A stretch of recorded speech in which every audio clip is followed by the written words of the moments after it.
Hey everyone, Katie4 here, and this is another analysis video for Cityscape M1.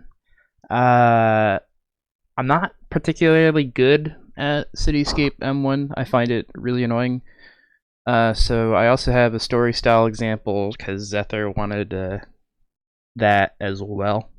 But I'm going to be pulling from my M4, which, is good enough.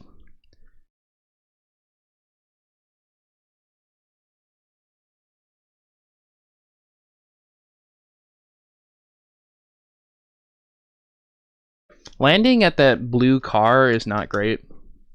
I recognize the wide turn might be scary, but it's definitely like the best way to get the farthest launch. I'm not 100% certain what actually gets you a far launch, but I believe turning in at a wide angle, like turning really wide, and also double jumping onto the ramp is the best approach for that, because you go like really far. Normally I get past like this white car, so I would definitely recommend implementing that if you want to save just a little bit of time, because you want to have as much speed as you can in the boarding section. Also, random thing I'd note, I'm also not 100% sure of this, but you want to like really reduce the amount of angle changes you do, because the more you change your angle on the board, you lose a little more speed. At least from what I remember, but it was a long time ago.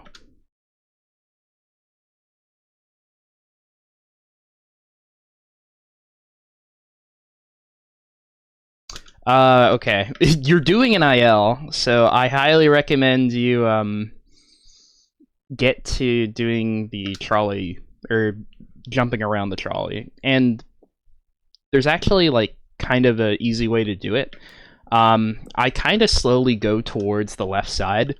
I try and angle myself to that, and I just kind of try and, once I'm like kind of lined up with that, I just kind of hold up and I double jump. And most of the time, like, I'll usually land on the very edge, and so I'll get a ramp jump that's pretty far. You don't have to do any like wide turn or anything like that. That might save time, but in this case, I prefer consistency.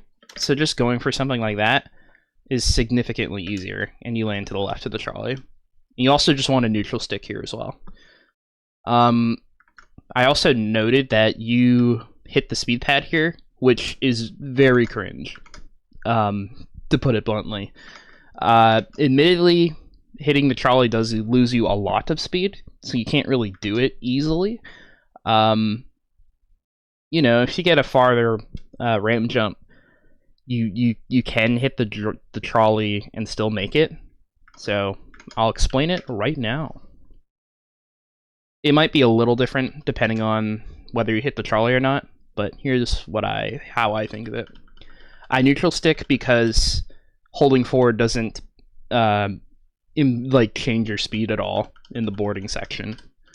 So I try and neutral stick jump around here right before I hit the speed pad, and then I neutral stick, and then I try and time my down right input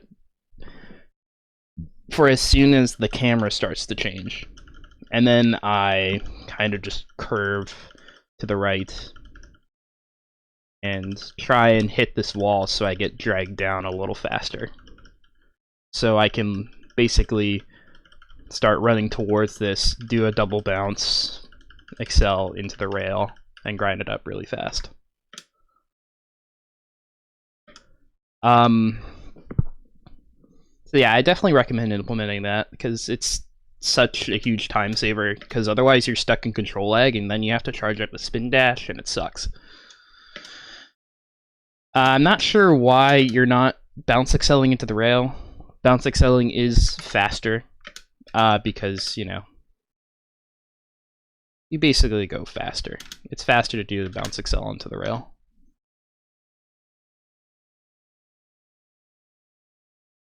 I think you could maybe take those turns tighter, but I guess the main thing I can point out here is that you can just double bounce into the boxes If you double bounce into the boxes, you'll break him, and usually you'll keep your speed.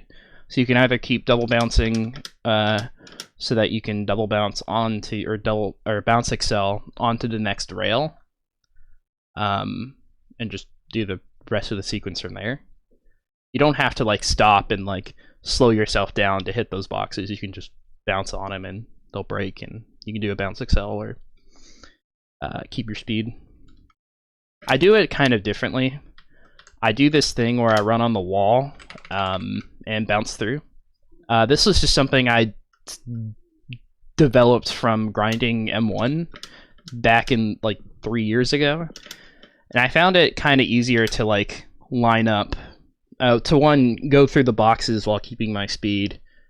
To line up for this rail bounce here. Also, I don't bounce excel here, so you know, but it definitely makes sense to bounce excel for the first rail. You know, this is fine. You know, that's good. I find this interesting. Getting onto this rail does suck, but if you want to, I just try and bounce before hitting that speed pad, and then I try and hit do I hit a bounce excel? I don't think I do. Oh, I do. Okay. Yeah, and then I try and hit a bounce excel. But this rail is very terrible. So if you don't want to go for that, then you know, that's fine. I don't have like an example of an optimal kind of thing here, but you could definitely like homing attack cancel into the stairs. But, you know, it's fine, it's whatever.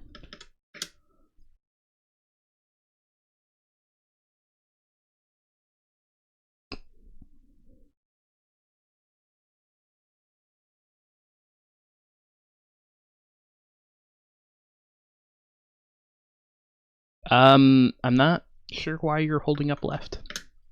The best thing to do is to hold left. As you can see here, yeah. Basically, this is because instead of, you know, having this turnaround animation, you basically just run into the rail, completely stop your speed, and so you can line up for the rest of the stuff. The next thing, this is M1, so you can just grind here forever and grind for these stupid fucking bounces down the stairs. If you're looking to do M4, I recommend doing this thing that S&B told me, where you do a jump, holding up left, and then you do a bounce excel onto the rail, just for consistency, so that you aren't grinding the luck bounces forever. But if you want to grind the luck bounces forever, then, you know, you can.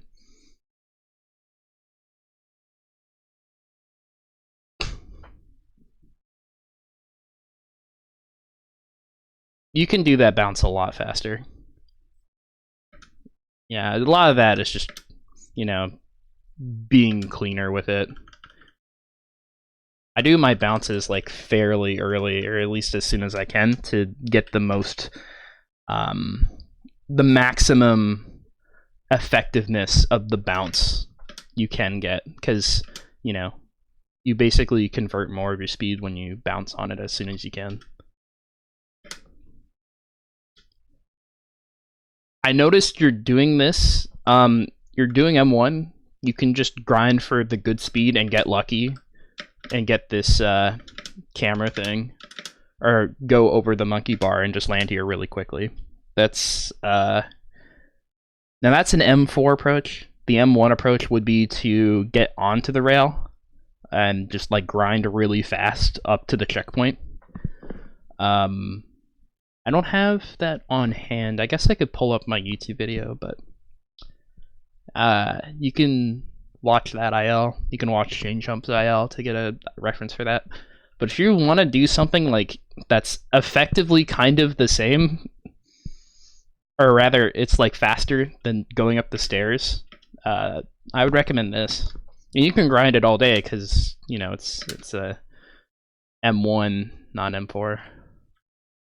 Instead of slowly climbing up the stairs and grabbing this checkpoint.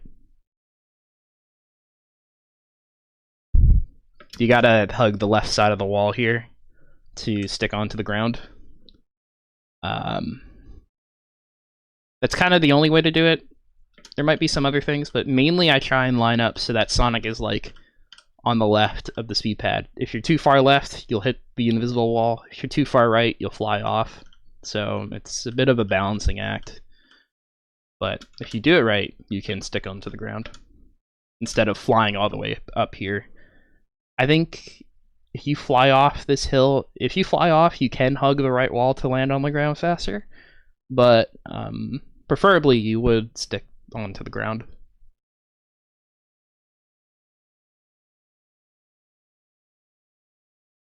You can let go of your spin dashes like faster. Like you kind of think of spin dash charging speeds and stuff. Brian can explain this a little better, but the longer you charge your spin dash on a downward slope, depending on how much speed you already have, which in the truck section you have a lot, you're basically guaranteed to have like, I don't know, somewhere like 8, 9 stored speed already before it starts adding up. Like you want to release that shit like faster, earlier, so that you're not just wasting time not gaining speed in a spin dash,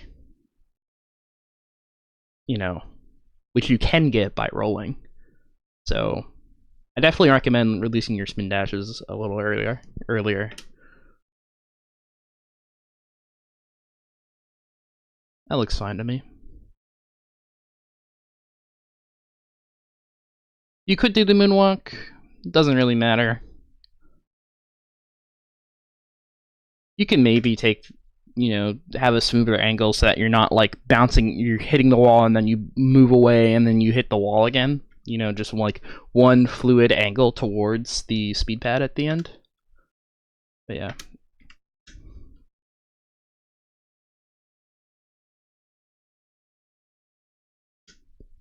I believe you can bounce a little earlier, but I'm not super certain on that. I think it depends on like the cycle of the goal ring.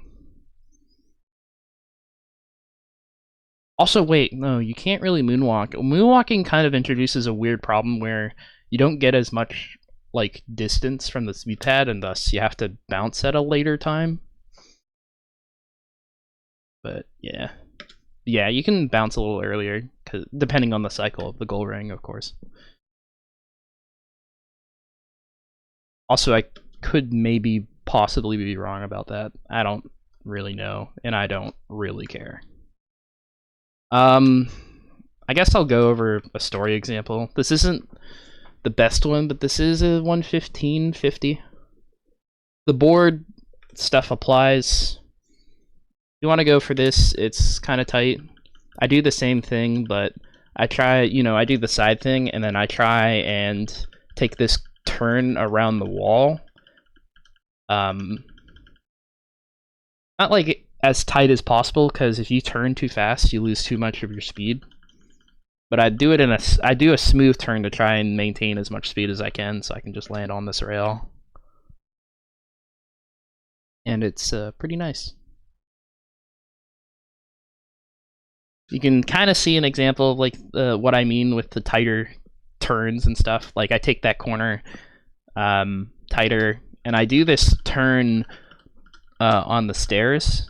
I try and like curve myself so that I'm like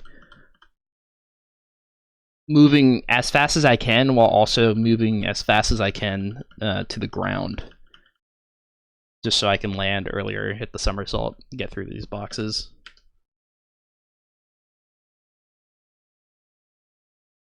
I do the spin dash thing. I find it reasonable enough. You want to have a certain spin dash timing so that you aren't like inside the thing here. And then I try, I kind of stay on the right side. I let go of my spin dash and I jump. If you jump to the left wall before you kind of hit this, like before the speed pad, you'll get stuck, and then you'll hit the speed pad and you've just wasted your life. So it's a bit tricky with that, but if you do it right, you can just spin dash jump to this to the staircase, and thus you can kind of just run up and jump, homing attack, cancel onto the ground so you can run to the checkpoint. Skip is the same. Hold left, jump, homing attack, cancel into the rail, homing attack, cancel into this one, and then for this one, you can just jump onto the rail, just like a small tap jump onto the next rail. That was kind of a thing Monkey kind of discovered. So shoutouts to Modified Monkey. I don't think it saves time on the first rail. I think it really depends on the speed that you have, but it definitely saves time on the second. And also, here's a better example of the staircase climb, if you need it. So I try and jump around the bottom of this rail, down right into left, and then I kind of try and run up the stair a little bit, and then I do a small jump into homing attack cancel. Ideally, I think you want to land on the ground faster, but this is fine. And then you do that same lineup. Since you're on the left side, I kind of go at an upright angle, and thus I stick to the ground, and the truck section is kind of the same. You can see that I'm letting go of my spin dash pretty much as soon as I'm on the downward slope. And the moonwalk for style. That's it. I hope that helps. I don't like City Escape, so I don't think I can really offer much advice, but I think that's good enough for sure. Have fun.